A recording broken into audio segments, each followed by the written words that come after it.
আল্লাহু আকবার ওয়ালিল্লাহিল হামদু বিসমিল্লাহির রহমানির রহিম ওয়া ক্বাদা রাব্বুকা আল্লা তা'বুদু ইল্লা ইয়্যাহু ওয়া বিল ওয়ালিদাইনি ইহসানা।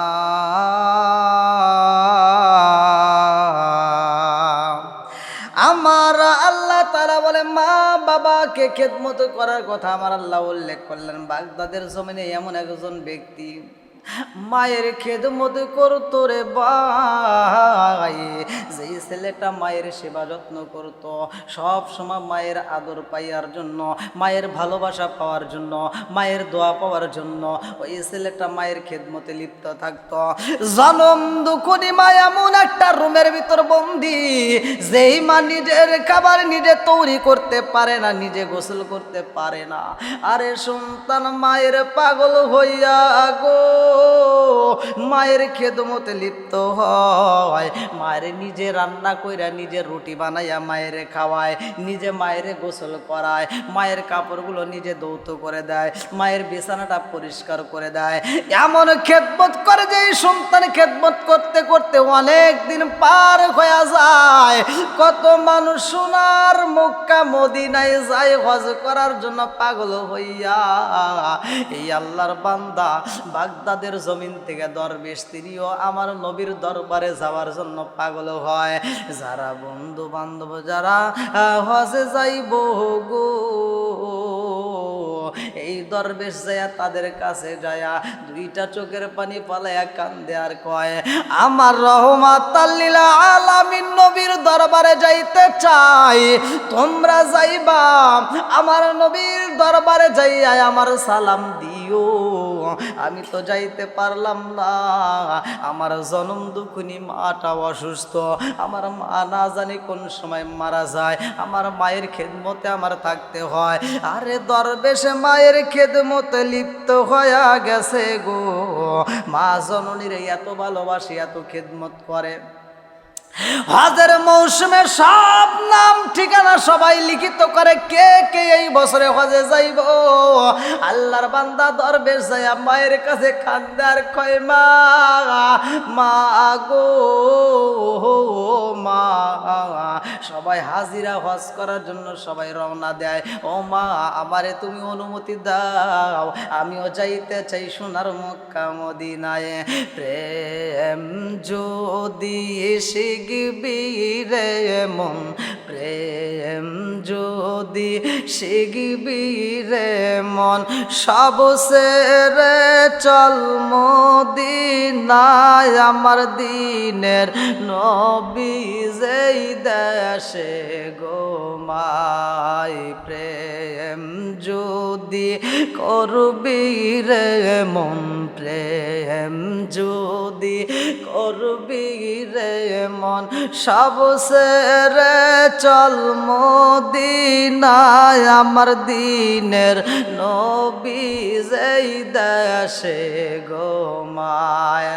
আমার নবীর প্রেমে পাগল হইয়া দরবেশ মায়ের কাছে কান্দার কয় মা, ও মা অনুমতি দাও রে মা, অনুমতি দাও, আমি যাইতে চাই হজ করার জন্য। জনম দুঃখনি মা কান্দে আর কয় এ বাবা দরবেশ,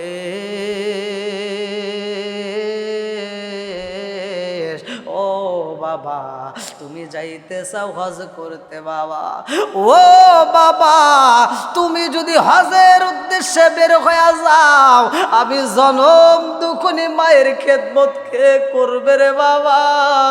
আমি জনম দুঃখনি মায়ের কে গোসল করাইয়া দিব, আমারে কে খাওয়াইয়া দিব, আমার কাপড় কে পরিষ্কার কইরা দিব? আব্বারে, ও বাবা তোমার এই মুহূর্তে হজে যাওয়ার প্রয়োজন নাই, এই বছরে যাইতে হইব না। এইবার সন্তান এবছরেও যাই না, পরের বছরে আবার যাইয়া বলে মা গো অনুমতি দাও, আমি যাইতে চাই হজ করতে। সন্তানের দিকে তাকাইয়া জনম দুখুনি মা কান্দার কই বাবা, ও বাবা হজ করতে চাও, আমি জনম দুখুনি মায়ের খেদমত করবে এমন কেহই নাই। তোমার মতো আমারে কে ভালোবাসবে, তোমার মতো আমারে কে খাওয়াইব, তোমার মতো এত সুন্দর যত্ন আমারে কে করব। বাবা রে ও বাবা, এবছরেও যাইতে হবে না। এরকম ভাবে কিতাবের ভিতর উল্লেখ করা হয় 4-5 বছর 6 বছর পার হয়ে যায়, এই মা জননী যাইতে দেয় না। সন্তান এরকম ভাবে কয়েকটা বছর যখন হজ মিস করে পালাইছে, এইবার 6 বছরের মাথায় যাইয়া বলে মা গো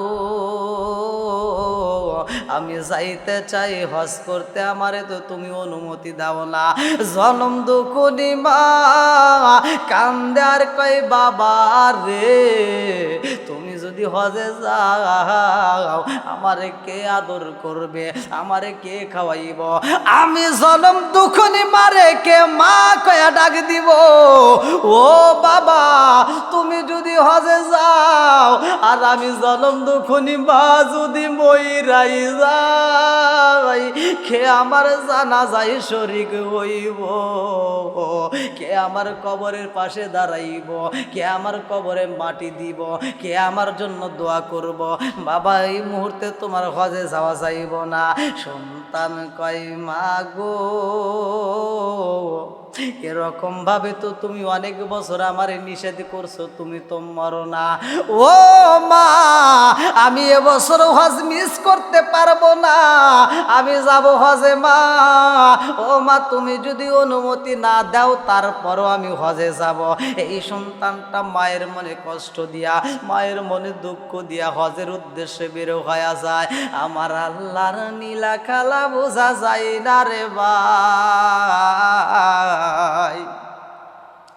জনম দুখুনি মা দুইটা চোখের পানি পালায়া কান্দার কয় বাবা আমি জনম দুখুনি মারে আমনে রাইখা তুমি যায়ও না রে বাবা, যায়ও না। আমি মায়ের খেদমত কে করবে এমন মানুষ তো আমার কাছে নাই। সন্তান তারপর মায়ের মনে কষ্ট দিয়া রওনা দিল হজের উদ্দেশ্যে, টোপলা বান্দা রওনা দিছে রে ভাই। আর জনম দুখুনি মার ক্ষুধার যন্ত্রণা কে খাওয়াইব, আরে জনম দুখুনি মায়ের কে গোসল করাইব। একদিন পার হয়ে যায়, 2 দিন পার হয়ে যায়, ওই মা দরজার দিকে তাকাইয়া দুইটা চোখের পানি পালাইয়া কান্দার কয় মালিক আমার জাদু আমারে কষ্ট দিয়া হজ করতে চায়, আমার দিক থেকে মুখটা ফিরাইয়া নিছে। ও আসমানের মালিক আমার সন্তানের দিক থেকে আমিও মুখটা ফিরিয়ে নিলাম, তুমিও আমার সন্তানের দিক থেকে মুখটা ফিরিয়ে নাও। এইবার সন্তান যায়, 1 দিন 2 দিন 3 দিন পার হয়ে যায়। রাস্তার মধ্যে এমন একটা জায়গায় রাত্রিতে একটা মসজিদে ইনি স্থান নেয়, যেই মসজিদে যায় নামাজে পইরা ওই মসজিদে থাকার জন্য তিনি এইবার মনস্তব করে। আরে গভীর রাত্রে ওই মসজিদের ভিতর দরবেশ আল্লাহ আল্লাহ জিকির করে, আমার আল্লাহকে স্মরণ করে মসজিদের ভিতরে বসে বসে জিকির করে। আরে আমার আল্লাহর নীলা খেলা বোঝা যায় না। ওই এলাকার মধ্যে একটা চোর প্রবেশ করছে, ওই এলাকার ভিতরে চোর চুরি কইরা রে ভাই। এইবার চোরটা চুরি করে যখন বের হইতে রয় এমন সময় গ্রামবাসীরা চোরকে ধাওয়াও দেয়। চোরটা দৌড় দিতে দিতে টোপলাটা হাতে নিয়ে মসজিদের দিকে রওনা দেয়। এই চোরটা মসজিদের ভিতরে ঢুইকা পড়ছে, দেওয়ালটা টপকায়া মসজিদের ভিতরে যায়। গ্রামবাসীরা সব তাকায়া দেখে চোর তো দৌড় দিয়ে মসজিদে ঢুকছে রে, আজকে মসজিদে গেলেই তো তারা ধরতে পারবো। এইবার চোর মসজিদে যাইয়া দেখে গো এমন একজন আল্লাহর বান্দা এই মসজিদের ভিতরে বইসা বইসা জিকির করে। ওই আল্লাহর বান্দা মসজিদের ভিতরে নামাজে দাঁড়ায়া যায়। এমন সময় চোর মসজিদের ভিতর মাল সামান রাইখা মসজিদের দেওয়াল দিয়া মসজিদের জানালা দিয়া টপকায় এইবার চোর পালায়া যায়। আল্লাহ আরে বন্ধু, এইবার নামাজের সুরতে দরবেশ দাঁড়ায় রয়। গ্রামবাসী এইবার চারদিক দিয়ে বেষ্টন করে পালাইছে। চোর তো ঢুইকা পড়ছে মসজিদের মধ্যে। এইবার গ্রামবাসী কিছু মসজিদের ভিতর প্রবেশ কইরা দেখে রে ভাই, দরবেশ যেই যাই নামাজে দাঁড়াইছে, তার পিছনেই চুরির মাল সামানা দেখা যায়। এইবার একজন আর একজনরে ডাক দিয়া কয়, দেখছস নি, জীবনে চোর দেখছি, এমন চোর তো কোনোদিন দেখি নাই। জীবনে চোর দেখছি আমরা, এমন চোর তো কোনোদিন দেখি নাই। আবার কেমন চোর, চুরি কইরা মসজিদে নামাজে দাঁড়ায়া যায়। এই চোররে তাড়াতাড়ি বন্দি করো। এইবার সবাই মিলে চোরের হাত বাঁধা হয়, এইবার পা বাঁধা হয়। আল্লাহর ওলি দরবেশেরা হাত বান্ধা ফালাইছে, পা বান্ধা ফালাইছে। কেউ আবার আঘাত করে। এইবার দরবেশ চোখের পানি পালাইয়া খান্দার কয়, আমারে তোমরা মারো কেন ভাই? ও গ্রামবাসীরা, আমি কি এমন অপরাধ করলাম আমারে তোমরা শাস্তি দাও, আমারে তোমরা আঘাত করো, কারণ কি? এইবার সবাই মিলিয়ে এইবার মারতে মারতে বিচারপতি হাকিম সাহেবের কাছে যায়। এইবার বিচারপতি হাকিম সাহেবের কাছে, কাজীর কাছে যাইয়া কয়, ও বিচারপতি হাকিম সাহেব, দেখছেন নি, জীবনে আমরা চোর দেখেছি, এমন চোর দেখি নাই।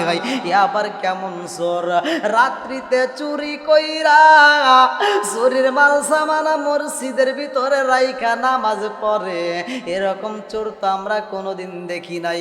বিচারপতি হাকিম সাহেব বলে, একে তো চুরি কই অন্যায় করছে গো, আবার চুরির মাল নিয়ে মসজিদে প্রবেশ করছে, এই ব্যক্তির ডাবল শাস্তি দেওয়া হইব। এইবার সবাইকে বলে, যাও যাও, এই চোররে যদি শাস্তি দেওয়া হয়, তোমরা সবাই মিলে আসুমার দিন আসবা, আমি হাকিম সাহেব বিচার করব। চোরের অপরাধের জন্য হাত কাটা হবে, পা কাটা হবে, চোখ তুলে দেওয়া হবে। এইবার যখন রায় দেওয়া হয়, জুমার দিনে বিচার শুরু হয়ে গেছে গো। হাজার হাজার লোকের মধ্যে এইবার বিচারপতি হাকিম সাহেব রায় দেয়, আজকের এই চোরের শাস্তি দেওয়া হইল। এক নম্বরে গ্রামের ভিতর গভীর রাত্রে চুরি করা হয়, দুই নম্বরে চুরির মাল নিয়ে মসজিদের ভিতর ঢুইকা নামাজে দাঁড়াইছে, এই জন্য তারা হাত কাটা হোক, পা কাটা হোক, চোখ তোলা হোক। এইবার দরবেশ দুইটা চোখের পানি ফালায়া ডাক দিয়া কয়, বিচারপতি হাকিম সাহেব গো, ও বিচারপতি হাকিম সাহেব, আপনি আমারে শাস্তি দিবেন, আপনি আমারে আঘাত করবেন, আমার কোনো বাধা নাই। তবে আমাকে চুরির কারণে, আমার চোরের মালের কারণে আমার চোখ তোলা হবে, আমার হাত কাটা হবে, আমার পা কাটা হবে, এটা বলা যাবে না। ও বিচারপতি হাকিম সাহেব, আপনি এই মুহূর্তে রায় দিয়ে দেন, এই দুনিয়ার বুকে যারা মার কথা রাখবে না, যারা মায়ের মনে কষ্ট দিবে, তাদের চোখ তোলা হবে, হাত কাটা হবে, পা কাটা হবে। এইবার গ্রামবাসী সবাই তাকায়া তাকায়া দেখে রে, দরবেশ দুইটা চোখের পানি বালাইয়া মুখটা তাপড়ায়া তাপড়া খান্দার কয়, মা গো, ও মা, তোমার মনে কষ্ট দেওয়ার কারণে আজকে আমার এই অপরাধের শাস্তি। ও মা, কি অপরাধ করছি মা? ও মা, আজকে আমার চোর বানায়া দিছে, আমি তো এখানে চুরি করি নাই। এইবার দরবেশ দুইটা চোখের পানি পালায়া খান্দার কয়, ও গ্রামবাসীরা, আমার চোখটা তোমরা তুইল না, আমার হাতটা তোমরা কাইটো না, আমার পাটা তোমরা কাইটো না, আমারে একটা বার ছাইরা দাও। আমি কথা দিলাম, এই চোখ দিয়ে আমি জন্মের মতো আমার বাটারে একটা নজর দেই কায়ারব। আমার চোখ তুলবাই, আমার মনে কোনো দুঃখ নাই, কারণ আমি তো অপরাধী। আমি জনম দুকুনি মায়ের মনে কষ্ট দিয়া হজে যাই, আমার হজ হইব না। আমার মায়ের মনে কষ্ট দেওয়ার কারণে আজকে আমার চোখ হারাইতে হইব, হাত হারাইতে হইব, পা হারাইতে হইব। ও বিচারপতি হাকিম সাহেব, আমার একটাবার অনুমতি দেন, আমি একটা নজর আমার জনম দুকুনি মারে দেখাই আসব। আমার জনম দুকুনি মারে একটা নজর দেখব। বিচারপতি হাকিম সাহেব কয়, মিথ্যা কথা যদি বলা হয় তোমার জিহ্বাও কাটা হইব। দরবেশ দুইটা চোখের পানি সাইরা দিয়া কান্দার কয়, বিচারপতি হাকিম সাহেব গো, আমারে আপনি কষ্ট দিবেন, আমার জিহ্বা কাটবেন, আমার কোনো দুঃখ নাই। আমার চোখ তুলবেন, আমার কোনো দুঃখ নাই। আমার হাত কাটবেন, আমার কোনো দুঃখ নাই, কারণ আমি তো অপরাধী। আমি জনম দুঃখিনী মায়ের মনে কষ্ট দিছি। আমাকে একটা বার টাইম দিয়া দেন, আমি কথা দিলাম আমার জনম দুঃখিনী মায়ের সাথে দেখা করব। এই চোখটা দুনিয়ার মুখে যদি একবার তোলা হয়, আমার জন্য দুনিয়ার আলো বন্ধ হয়ে যাইব, আর কোনোদিন আমি কোনো কিছু দেখতে পারবো না। এই জন্য চোখটা তোলার আগে আমার মায়ের একটা নজর দেখতে চাই। এই হাতটা কাটলে আমি মায়ের কদম ধরতে পারবো না। ও বিচারপতি হাকিম সাহেব, আমার হাতটাও কাটবেন, কিন্তু আমার জনম দুঃখিনী মায়ের কাছে একটাবার মাপ চাইতে দিবেন। এই পাটা যদি কাটা হয় আমি মায়ের কাছে যাইতে পারবো না। এই জন্য আমার মায়ের কাছে যাওয়ার জন্য পাটা একটু টাইম দেন, আমি আমার জনম দুঃখিনী মায়ের কাছে একটু মাপ চাবো। বিচারপতি হাকিম সাহেব কয়, এই গ্রামবাসীরা রে, এই ব্যক্তির কথা শুই নাই আমার মায়া লাগে। এইবার বিচারপতি হাকিম সাহেব কয়, যদি মিথ্যা কথা বলা হয় আমরা সবাই মিলে তার জিহ্বা কাইটা দেব, চোখ তুলা দেব, হাত কাইটা দেব, পা কাইটা দেব, তাকে হত্যা পর্যন্ত করে দেব। এইবার সবাইয়ের সামনে বিচারপতি হাকিম সাহেব কয়, এই জগৎবাসীরা রে, আগেই শাস্তি দেওয়ার দরকার নাই, কারণ তার জীবনের শেষ ইচ্ছা তার জনম দুঃখিনী মায়ের একটা নজর দেখতে চায়। এইবার বিচারপতি হাকিম সাহেব 3 থেকে 7 জনরে নিযুক্ত করে দেয়, যাও এই ব্যক্তিটার হাত বাঁধা থাকবে, পা বাঁধা থাকবে, হাত বাঁধা অবস্থায়, পা বাঁধা অবস্থায় বাড়িতে নিয়ে যাও। এইবার বাড়ির দিকে রওনা দেয়, 7 জন সিকিউরিটি তার সাথে রওনা দেয়। এইবার দরবেশ বাড়ির ভিতর ঢোকে রে, যায়া দেখে জনম দুঃখিনী মা, সগো বরা পানি, বুক বরা ব্যথা নিয়া মা কান্দে। দরবেশ দরজার সামনে দাঁড়ায়া ডাকে দিয়া কয়, মা গো, ও মা, আমি তো অপরাধী রে মা, তোমার মনে কষ্ট দিয়ে আমি হজের উদ্দেশ্যে রওনা দিছিলাম। মা সন্তানের গলার আওয়াজে পায়া ডাক দিয়া কয়, বাবা দরবেশ, ও বাবা, তুমি হজে গেলা, এই মুহূর্তে আবার তাড়াতাড়ি আসলা, কারণটা কি? এইবার দরবেশ চোখের পানি পালাইয়া কান্দার কয়, মা রে, ও মা, তোমার মনে কষ্ট দিয়ে আমি হজের উদ্দেশ্যে বের হয়েছি, আমি হজ পর্যন্ত যাইতে পারি নাই মা, তার আগে আমার হাত বাঁধা হয়ে গেছে, আমার পা বাঁধা হয়ে গেছে মা। ও মা, তোমার মনে কষ্ট দেওয়ার কারণে এই জমিনের মধ্যে আমি হয়ে গেছি অপরাধী রে মা, আমার চোখ তোলা হইব, হাত কাটা হইব, পা কাটা হইব মা গো। ও মা, আমি একটা নজর তোমার শেষবারের মতো দেখতে আইছি রে মা, আমার হজ হইব না রে মা, আমারে তুমি মাফ কইরা দাও। এই সন্তান যখন মায়ের পা ধরে কান্দে, জনম দুকুনি মা কয় সিকিউরিটিরা রে আমার জাদু কি অপরাধ করছে? বলে তোমার সন্তান তো চুরি করছে। ডাক দিয়া কয় সিকিউরিটিরা রে যেই হাকিম বিচার করবে আমার জাদুর চোখ তুইরা দিবে, আমি তার কাছে যাইতে চাই, আমার একটু তোমরা সবাই মিলিয়া নিয়ে যাও। জনম দুখনি মা চোখ ভরা পানি বুক ভরা ব্যথা নিয়া গো এইবার বিচারপতি হাকিম সাহেবের কাছে যা কান্দে আর কয়, ও বিচারপতি হাকিম সাহেব, আমার সন্তানের চোখ তুলতে চাইছেন, আমার সন্তানের পা কাটতে চাইছেন, হাত কাটতে চাইছেন, আমার সন্তানের জিহ্বা কাটতে চাইছেন। আপনি এই জানেননি আমার সন্তানটা যেই জিহ্বা দিয়ে আমার আল্লাহর জিকির করে, যেই জিহ্বা দিয়ে আমার মালিকের জিকির করে, ওই জিহ্বা আপনি কাটতে চাইছেন। ও বিচারপতি হাকিম সাহেব, আমার সন্তানের হাত কাটতে চাইছেন, আমার সন্তানটা এই হাত দিয়ে আমার খেদমত করে, আমার সন্তানটা এই হাত দিয়ে আমারে রান্না করে আমারে খাবার খাওয়ায়, আমার সন্তানটা আমারে গোসল করাইয়া দেয়, আমার সন্তানটা আমার কাপড়গুলো ধৌতে করে দেয়। ও বিচারপতি হাকিম সাহেব, আমার সন্তানরা আপনি বিচার করতে চাইছেন, আগে আমি মায়ের বিচার করতে হইব, তারপরে আমার সন্তানের বিচার করতে হইব। বিচারপতি হাকিম সাহেব দুইটা চোখের পানি সাইরা দিয়া কান্দে গো। এইবার গ্রামের সব মানুষদেরকে ডাক দিয়া কয়, তোমরা দেখছনি যারে তোমরা চোর ভাবছ সে তো চোর না।